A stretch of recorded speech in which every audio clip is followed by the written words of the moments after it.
अरे किरण, आपला आजचा धंदा किती झाला रे? अहो शेट, मी अजून तरी नाही मोजले. गल्ल्यात आहे, बघून घ्या ना. बरं ठीक आहे.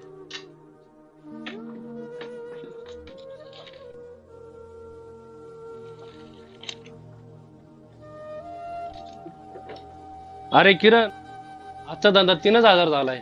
काय भानगडी? अहो शेट, आज तरी चांगला झालाय, बाकी दिवशी कमी होतोय.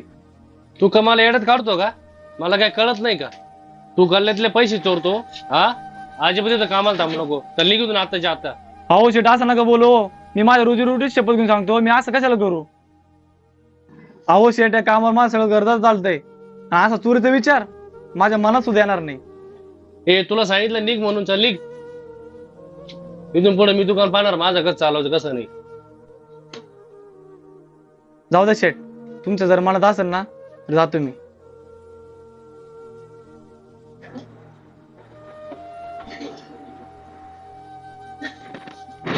हो शेठ. हा बोला ना दादा, काय देऊ? किरण कुठे? किरण नाही इथं. तुम्हाला काय लागतं सांगा ना, देतो ना मी. बरं जाऊन द्या, किरण आलो येतो.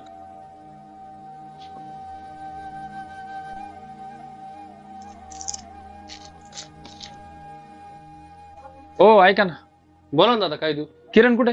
अहो किरण नाही इथं. तुम्हाला काय पाहिजे सांगा ना. काही नाही, काही नंतर येतो मित्र.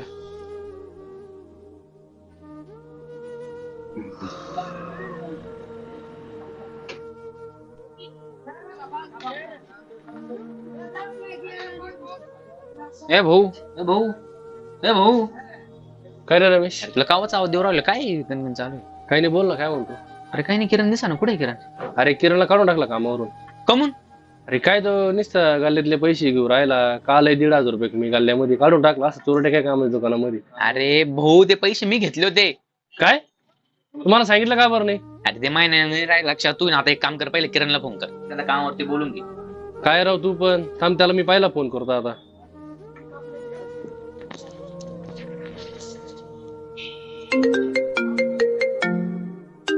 अरे आता शेटचा फोन आहे. हॅलो. काय अजून बोलायचं राहिलं का?